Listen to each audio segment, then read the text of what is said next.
The sun peeked through the rustling palm trees as Zuleika walked through the red soiled path back to her small clay house in the heart of Motanda village. She held a basket of fresh maize on her head, her stride strong and steady like the woman she had always been, calm, hardworking, and respected. As she reached her doorstep, she noticed a small white envelope tucked between the cracks of her door. Curious, she picked it up, brushed off the dust, and opened it.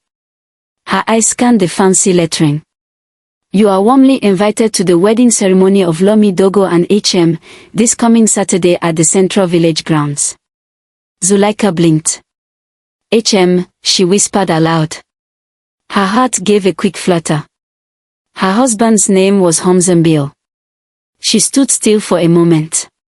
No, it can't be, she said, half laughing. HM could mean many names. Hakim Musa, maybe. Aled Makari. She shook her head, forcing away the strange feeling rising in her chest. Still, a flicker of discomfort lingered. Lami was her childhood friend. They had grown up sharing food, secrets, and laughter. But in recent years, they had grown apart. Lami had become distant, and Zuleika couldn't explain why. Back inside, Hamza was seated at the wooden table, reading an old newspaper. He looked up and smiled. What's that? He asked, nodding to the envelope. A wedding invite, Zuleika replied, trying to keep her voice steady. From Lami. Hamza's eyes flickered briefly, then returned to the paper. Oh, she's finally found someone. Good for her. Zuleika watched him carefully. The groom's initials are HM. He looked up again, this time with a faint smile. Lots of people share initials, Zula. Yes, she replied, unsure why his answer didn't sit right. She said nothing more that night. The days passed quickly, and Saturday arrived. Zuleika decided to attend the wedding. She put on her best Ankara dress, the one with blue and gold patterns that shimmered under sunlight. She braided her hair neatly and applied a little red dye to her palms, a simple tradition of celebration. As she walked to the village grounds, neighbors greeted her with smiles and nods. No one seemed to sense the small storm brewing inside her. The wedding venue was beautiful. Bright African fabrics waved in the breeze, tied to wooden poles. Music filled the air, and children danced near the drummers. Women served coconut rice and roasted goat. Guests laughed and chatted, dressed in colorful wrappers and headscarves. Zuleika sat in the middle row, smiling politely, still unsure why her stomach felt tight. Then the moment came. The bride walked in, Lami, glowing in a white lace gown, her face barely hidden under the veil. People clapped and ululated. Zuleika's eyes moved to the front. And then, her heart stopped. The groom turned to welcome the bride, and it was him. Hamza. Her husband. Zuleika felt the world around her grow quiet. Her vision blurred. Her chest tightened as the drummers continued to beat joyously. A scream formed in her throat, but no sound came. She stood frozen, her hands trembling. People were cheering. But for her, the music turned into noise. The colors turned dull. Her legs felt like wood. She had come to celebrate a friend. But now, she had become the betrayed guest at her own husband's wedding. Zuleika didn't remember sitting down. 1 minute she was standing in shock, and the next, her knees had buckled beneath her, landing her onto the dry earth. A kind old woman nearby tried to help her up, whispering, "You're alright, my dear. The heat must have gotten to you." But it wasn't the heat. It was betrayal. Raw and deep. In front of her, Lami and Hamza held hands at the altar as the village elder raised his voice, speaking blessings over their union. Hamza's face was beaming, confident and proud. Not a trace of guilt or shame. Zuleika's head spun. How could he do this? Just last night, he had eaten the stew she made. Just this morning, he'd kissed her cheek and said, "I'll be out for the day." She had no warning, no clue that her whole life was about to fall apart. The crowd cheered as Lami and Hamza exchanged rings. Some guests danced. Children clapped and sang wedding songs. But none of it reached Zuleika. She was drowning in silence. Lami, her best friend. Her sister in all but blood. The one who knew her deepest secrets. And Hamza, her husband. Her partner of 6 years. Zuleika pushed herself to her feet and stumbled away from the crowd, her head low, tears flooding her eyes. She didn't want anyone to see her like this, broken. She found a quiet corner near the back of the venue, behind a tall baobab tree. There, she sat and wept. Minutes passed before she heard footsteps. She turned, wiping her eyes. It was Hamza. He looked stunned, as if her presence was a surprise. Zula. I didn't think you'd come, he said softly. Didn't think I'd come, she hissed, her voice sharp. It was a public wedding in my own village. Hamza glanced around nervously. Let's talk somewhere else. No, she said firmly. We'll talk here. He stepped closer, voice low. I didn't plan for it to happen this way. Zuleika stared at him with disbelief. Then how did you plan to marry my best friend behind my back? Quietly. Secretly. Or did you think I'd never find out? He sighed, rubbing his forehead. It's complicated. Make it simple, she cried. Just then, Lami appeared, still in her wedding gown. Her face paled when she saw Zuleika. Zula. I didn't know, he told me you were dead. Zuleika snapped. Missing. Gone forever. No. He said you had separated, that you moved away, Lami stammered. Hamza looked down. Zuleika felt as if her heart was tearing in two. You both lied. You both stood in front of everyone and smiled while killing me silently. Lami stepped forward, tears in her eyes. Zula, I swear, I would never have done this if I knew. I trusted him. Zuleika took a step back. I trusted you, Lami. You were my sister. And you stood beside me every day while he was lying to us both.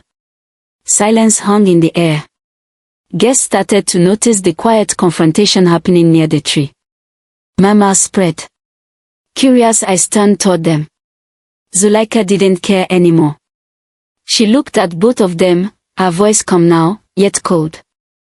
May your wedding be as honest as your love. With that, she turned and walked away. The drums continued to beat behind her, but she didn't look back. Every step she took felt heavier than the last. She had come to celebrate love. Instead, she walked home carrying the sharp weight of betrayal. But deep inside her chest, a quiet flame had started to burn. This was not the end. It was the beginning. The sun had started to dip when Zuleika reached her home. Her legs were weak, but her heart was burning. She stood at the doorway of the small clay house she had shared with Hamza for years, staring at the door like it was a stranger. Everything inside that house suddenly felt poisoned, every chair, every bowl, every memory. She opened the door and walked in slowly. The house was quiet. Still. Zuleika sat on the edge of the bed, the silence pressing against her ears. Her hands rested on her knees as her mind ran in circles. Over and over again she asked herself, how did I not see it? Just then, the door creaked open. Hamza stepped in, still wearing his wedding outfit. His shirt was untucked, and his face was no longer proud. He looked like a man who had been caught in the middle of a storm and didn't know which way to run. Zula, he said softly. She didn't answer. He stepped closer. Please let me explain. Zuleika looked at him slowly, her eyes tired but sharp. You had time to explain, Hamza. Before the wedding. Before the lies. Before I found out while sitting in the crowd like a fool. I never meant to hurt you, he whispered, dropping his gaze. But you did, she replied. And you did it with no shame. Right in front of our people. Hamza sat on the stool near the window, rubbing his hands together. I thought I could handle it. I didn't know it would go this far. Zuleika stood. You married another woman, Hamza. My best friend. That's not something you just fall into like a puddle on the road. He was silent. Why? She asked. Why did you do it? He hesitated, then muttered, She made me feel seen. She supported my dreams. You were always busy with work. I felt alone. Zuleika froze. She looked at him, heart pounding. So you blamed me for feeding you, clothing you, helping you start your business. That was me abandoning you. Hamza didn't respond. His silence was louder than any word. Zuleika shook her head slowly. I worked 2 jobs so you could build your shop. I missed meals to make sure we had savings. And all along, you were building a new life with her. Hamza's voice cracked. I made a mistake. No, she replied, her voice now calm. A mistake is forgetting to lock the door. What you did was a choice. A betrayal. He looked at her then, eyes full of guilt. What will you do now? Zuleika walked over to the wardrobe and began pulling out her clothes.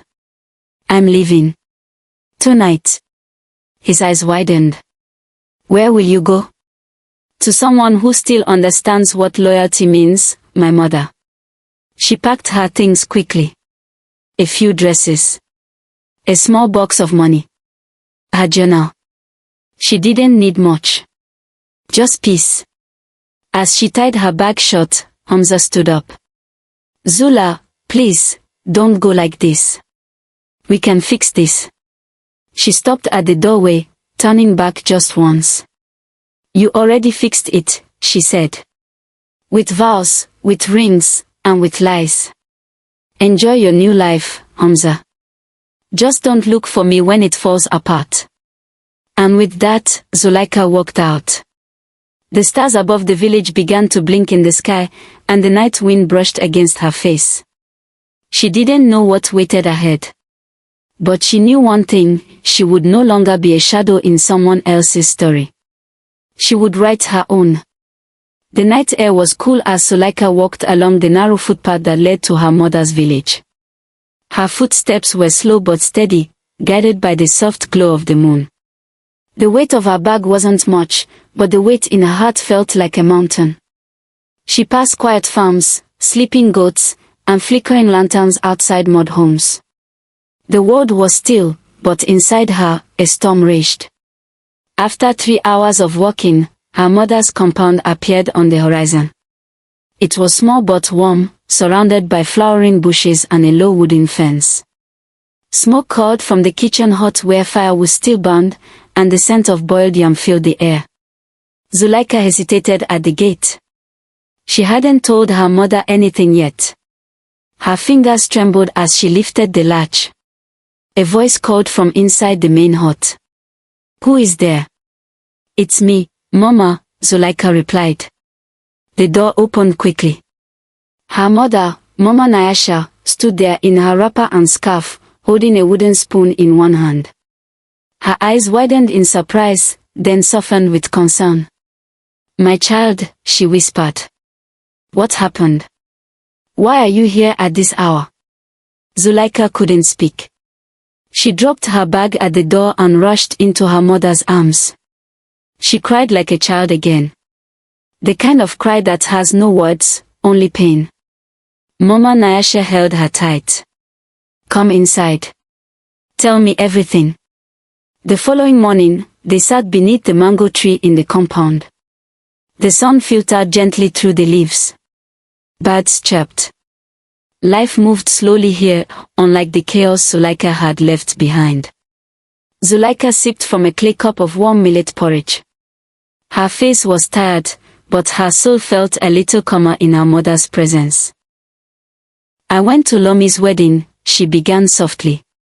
Her mother looked at her with knowing eyes, nodding. The groom was Hamza. Mama Nyasha froze. Hamza. Your husband? Zuleika nodded, her voice shaking. Yes. My husband. He married my best friend while I was still his wife. Right in front of the whole village. No warning. No explanation. Her mother placed her hand over her mouth in shock, then slowly lowered it. Oh, betrayal that deep can crush a woman's spirit. Zuleika's eyes filled again. I worked for him, Mama. I stood by him. And he repaid me like this. Mama Nyasha stood up and began pacing slowly. Men who cannot appreciate the hand that fed them often go out looking for spoons made of gold. Only to choke on them later. Zuleika let out a sad laugh. You always have a proverb ready. I do, her mother smiled gently. Because our ancestors wrapped wisdom in words. She sat back down beside her daughter. What will you do now? I don't know. I feel lost. Like the floor under my feet disappeared. Mama Nyasha touched her arm. Then build a new floor. Brick by brick. Not for anyone else, but for yourself. Those words echoed in Zuleika's heart like a drumbeat. Days passed. Zuleika stayed in her mother's house, slowly gathering herself. She helped in the garden, cooked with the other women, and even smiled a little with the neighbors' children. But the wound inside was still fresh. One afternoon, while sitting at the village square, she overheard some women discussing a new weaving project to empower widows and single mothers. Zuleika asked, "Can anyone join?" The eldest woman, Auntie Bina, looked at her and smiled. Of course. Healing begins when the hands are busy. Zuleika began weaving mats and baskets, things she had never tried before. Her fingers fumbled at first, but the rhythm became soothing. With every mat she completed, it felt like she was stitching her soul back together. As the days turned into weeks, people began to notice Zuleika's quiet strength. They came to her for advice, for help with stitching, for counsel. One woman, who had been abandoned by her own husband, told her, "Your story gave me courage to leave my pain behind." Zuleika blinked. My story. Yes, the woman smiled. Everyone knows. But no one talks badly. They admire you, for how you stood, how you walked away. Zuleika felt something stir inside. A sense of power. A sense of purpose. Later that night, she sat with her mother again under the stars. Mama, she whispered, I want to start something, a women's circle. A space for healing and support. Not just for me, but for any woman who has been broken and needs help to rise again. Mama Nyasha looked at her daughter with tears in her eyes. Then do it, my child. Let your pain give birth to something powerful. Zuleika smiled. It was the first real smile she had given in weeks. That Sunday, Zuleika gathered 5 women beneath the old neem tree in the village center. They sat in a circle, weaving and talking. No judgment. No shame. Just stories, laughter, tears, and support. Word spread quickly. By the second week, there were 20 women. Some brought fabric. Some brought snacks. Some brought only their broken hearts. But all left with something stronger than before. Zuleika stood every meeting with a quiet strength. She didn't preach. She shared. She listened. And every time she looked around at the faces of the women, young and old, she knew something important was happening. She was healing. And she was helping others heal too. One morning, as Zuleika swept the front yard of her mother's home, Mama Nyasha joined her and said, "You know, your pain did not destroy you. It gave you wings." Zuleika leaned on her broom and nodded. "I still ache sometimes, Mama. But now, I ache with purpose." Her mother smiled. "And that, my dear, is the strength of a true woman." Zuleika looked out at the sky. She didn't know what the future held. But for the first time in a long while, she felt ready to meet it. Not as someone's wife. Not as someone's leftover. But as Zuleika, strong, wise, and rising. It had been over a month since Zuleika left Motanda, yet the fire inside her still burned, not with rage, but with quiet determination. The women's circle she started had grown stronger, meeting under the neem tree every week. Some came with heartache, others with dreams they were too afraid to speak aloud. Together, they healed. Zuleika's days became purposeful. But the nights still brought whispers of betrayal. Faces she wanted to forget danced in her mind. And one question never left her: why? Why would Hamza do this? One morning, as she was watering cassava shoots behind her mother's hut, a figure approached from the road, an old man wearing a worn-out hat and leaning on a cane. "Zuleika," he asked in a raspy voice. "Yes," she replied, cautiously wiping her hands on her wrapper. "I come from Motanda. I was sent by someone who couldn't speak for himself. He passed last week. His name was Baba Makari." Zuleika remembered Baba Makari. He had owned the largest piece of farmland in Motanda and was known for lending money to struggling villagers. Her eyebrows furrowed. "Why are you here?" The old man pulled a folded letter from his pocket. "Before he died, he asked me to deliver this to you. He said it might help you find peace." Zuleika took the letter and thanked him. She sat beneath the mango tree and unfolded it slowly. The handwriting was shaky, but the words were clear. "Dear Zuleika, I write this with shame and regret. Years ago, your husband Hamza came to me for help. His mother was gravely ill and needed expensive medicine. He had no money and came to me in tears.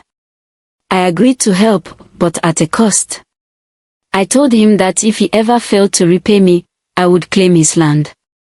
But later, I struck a different deal with the Dogo family. You know them. They are powerful and proud. They had a daughter, Lami, who refused all suitors. She only agreed to marry a man with vision, with dreams, and with land. I saw a chance. I offered Hamza's death to Lami's father, in exchange for arranging a marriage between Hamza and Lami. Your husband was trapped. If he refused, he'd lose everything: his land, his dream, his future. I forced his hand. I now realize the damage I caused. You didn't deserve this pain.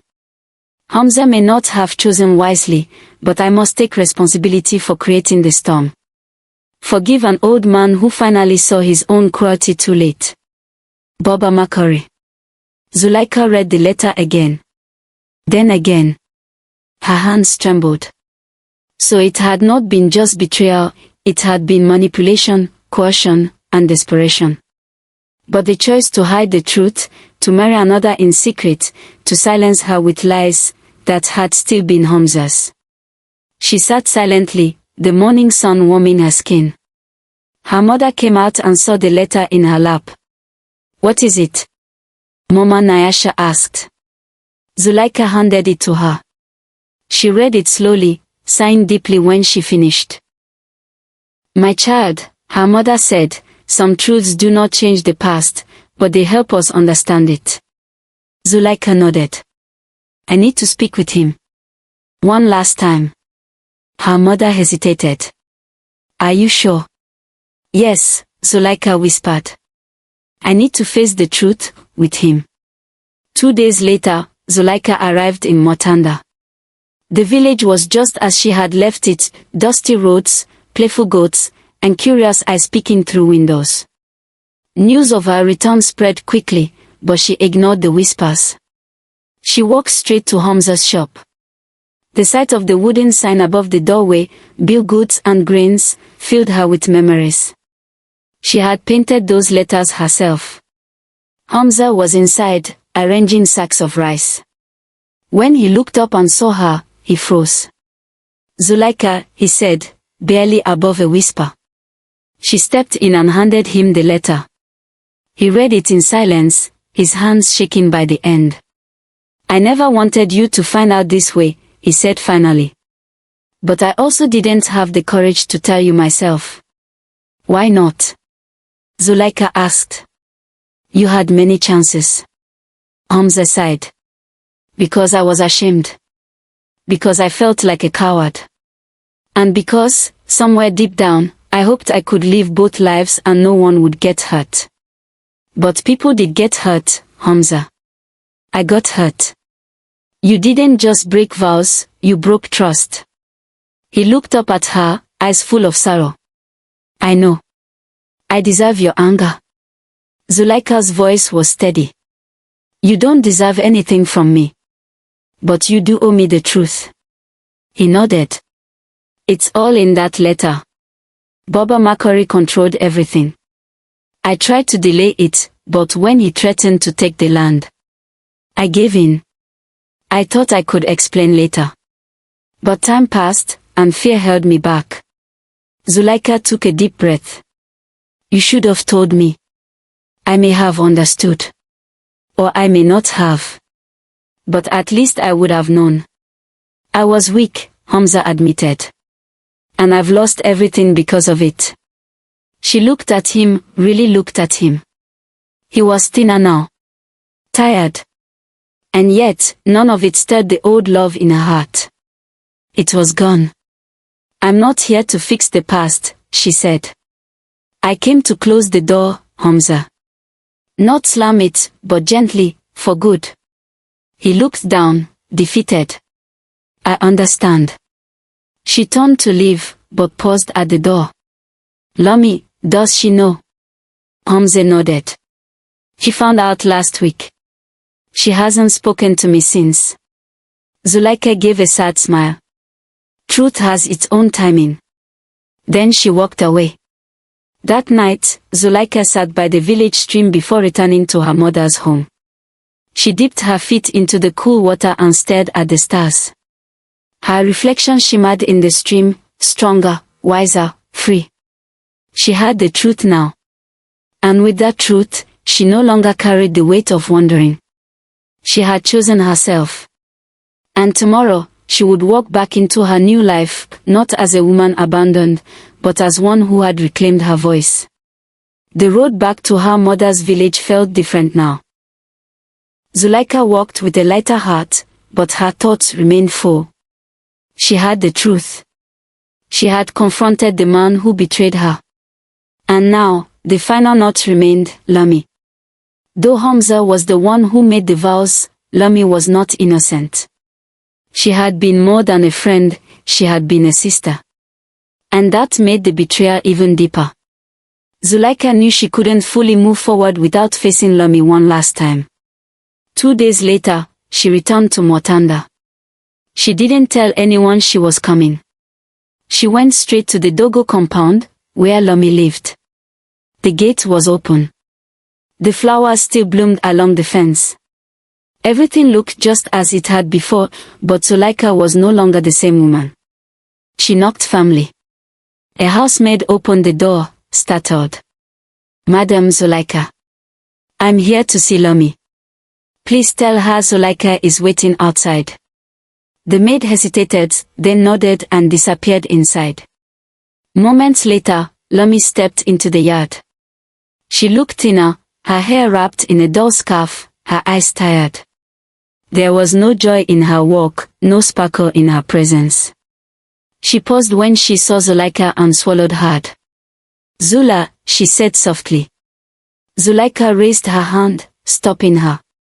Don't Zula me. Lami nodded slowly, keeping her distance.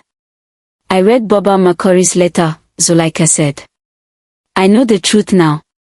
About the debt. About the deal. About everything. Lami's eyes welled with tears. I swear I didn't know in the beginning.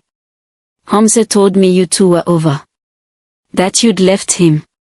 And you believed him. Zuleika asked sharply. You didn't think to ask me.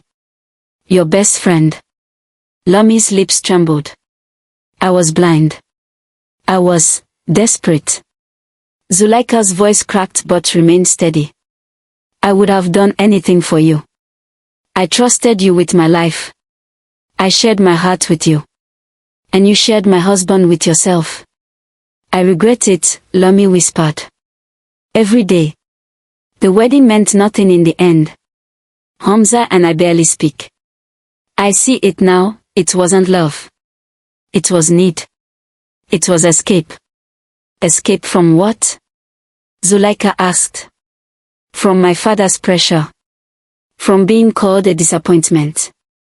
From loneliness, Lami answered. But I chose the wrong way. And I hurt the one person who never deserved it. Zuleika stepped closer. You didn't just hurt me. You broke something sacred. And now, you're left with a house built on shame. Tears rolled down Lami's cheeks. I came to your house once after the wedding, but I couldn't face you. Zuleika's tone softened, just a little. You should have. I know, Lami whispered. And I don't expect forgiveness. But I needed to say it. I'm sorry. Truly. There was a long silence between them. Zuleika breathed in deeply. I didn't come here to curse you, Lami. I came because I needed to see your face. To look in your eyes and remind myself that healing doesn't mean forgetting, but it does mean releasing. Lami lowered her head. Thank you for coming. I won't be your friend again. Not now. Maybe not ever. But I hope, one day, you learn to become a better version of yourself. Lami nodded, her shoulders shaking. Zuleika turned and walked away, not with bitterness, but with strength. She had said what needed to be said. And that was enough. Back in her mother's village, Zuleika poured her energy into her women's circle. With every story shared under the neem tree, she felt more and more alive. Her pain had transformed into purpose. And the women, widows, mothers, abandoned wives, looked up to her as a guide, a sister, a survivor. One afternoon, after the circle had ended, Mama Nyasha came to her with a small wrapped bundle. What is this? Zuleika asked, smiling. A gift, her mother said. From me. And from your grandmother. Inside was an old carved wooden necklace. A family heirloom. Your grandmother wore it when she led the village women during hard times. She passed it to me. And now, I pass it to you. Zuleika held it gently, overwhelmed. You've turned your pain into power, her mother said. You are no longer just a woman with a broken heart. You are a leader. Zuleika placed the necklace around her neck. It felt like armor. One morning, as she prepared herbs for a local woman in labor, a familiar voice called from the gate. Zuleika. She looked up, it was Daniel, a kind-hearted childhood friend who had once moved to the city. He had visited briefly weeks ago and helped her when she was broken. Now, he stood with a shy smile. I heard what you've built here, he said. It's amazing. Zuleika smiled. It wasn't part of the plan. Life rarely is, he replied. But the way you've risen, it's inspiring. She nodded slowly. Pain teaches us. If we let it. Daniel hesitated. I've decided to stay. I want to help. Maybe open a small clinic here. We need better care, and I'd like to be part of something good. Zuleika smiled again. This time, it reached her eyes. Then welcome home. As they sat under the mango tree, sharing memories and future plans, Zuleika felt something shift in her heart. Not love. Not yet. But something gentle, peaceful. A beginning. Not the beginning of another man's story. But the beginning of hers. The season slowly changed in the village. The dry harmattan winds gave way to the early rains, and with it, the earth softened, bringing green life back to the dusty paths. Zuleika stood outside her mother's hut one morning, watching the sky darken with grey clouds. But this time, she didn't feel heavy. Her spirit had changed. What had begun as the worst day of her life, the wedding day, had become the day that shook her awake. It had torn away her illusions, yes, but it had also stripped away her fear. Now, she had peace, purpose, power. The women's circle had expanded. News of it had spread to neighboring villages. Women from all walks of life came to sit under the neem tree and share their stories, stories of heartbreak, survival, courage, and even laughter. Zuleika didn't claim to have all the answers. She simply listened, offered support, and let the circle be a space for truth. One afternoon, a woman named Rihima stood before the group, her eyes filled with gratitude. "I was ready to end my life," she said, her voice trembling.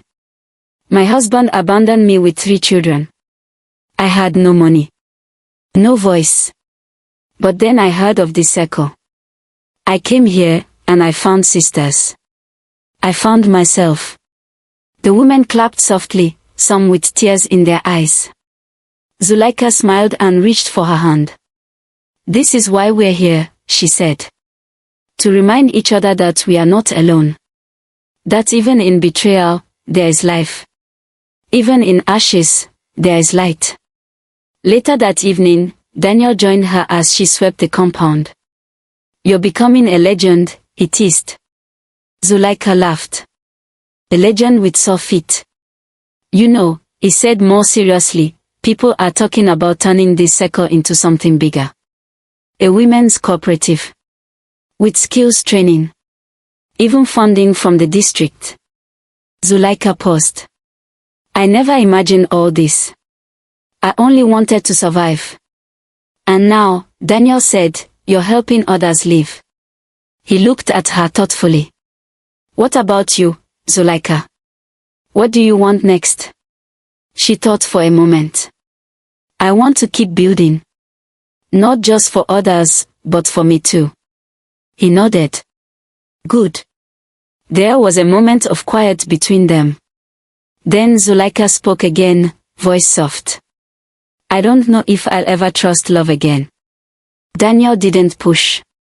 He only said, "You don't have to. Not yet. Just let someone walk beside you. No pressure. No promise. Just presence." She looked at him and saw no rush, no demand, just gentle understanding. And for the first time in a long while, Zuleika allowed herself to wonder, what if love wasn't something that hurt, but something that healed? Weeks passed. One bright morning, Zuleika received a letter from a women's organization in the city. They had heard of her circle and wanted to collaborate, offering funds, training, and support for expanding into more villages. Tears filled her eyes as she read the letter aloud to her mother. "You see," Mama Nyasha said, beaming, "what was meant to break you has only built you higher." Zuleika nodded, holding her mother's hand. "Your strength lives in me, Mama." She was no longer the woman who had stumbled out of that wedding in shock and shame. She was now a woman with vision. One day, as she prepared the fire for cooking, a familiar face approached the gate. "Lami." Zuleika stood still, unsure of what to feel. Lami walked in slowly, holding something wrapped in cloth. Her eyes were tired, but calm. "I won't stay long," Lami said. "I just wanted to give you this." She handed Zuleika the bundle. Inside was a small, hand-woven mat. On it, the words, "I release you. I honor you," were stitched with care. Zuleika held the mat in silence. "I'm leaving the village," Lami said quietly. "I need to start over. Somewhere far.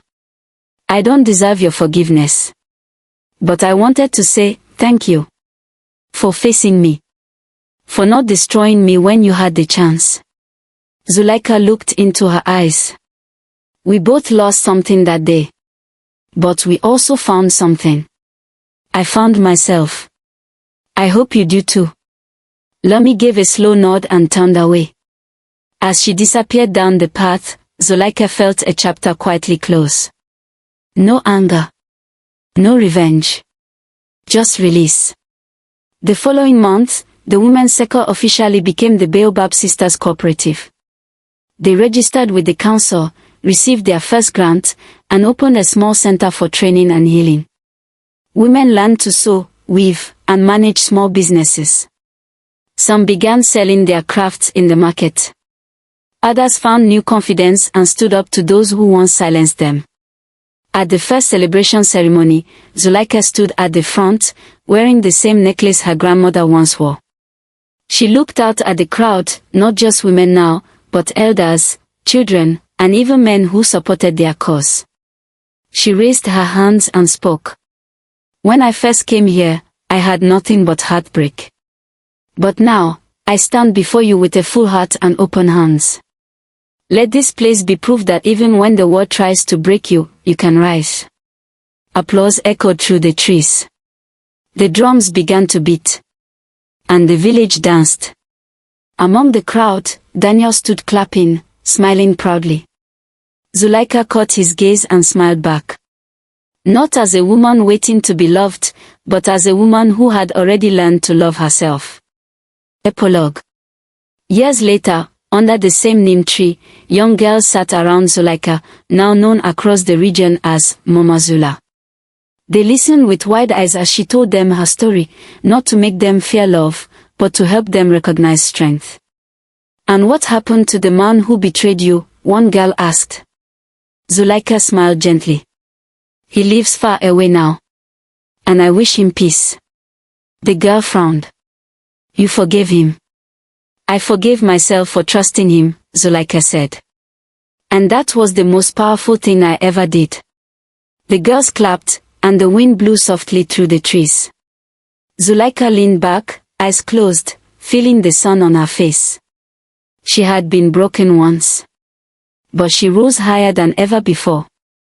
And she had become more than a wife, more than a widow of love. She had become a warrior of truth, a builder of women, and a storyteller of strength. And her story was only the beginning.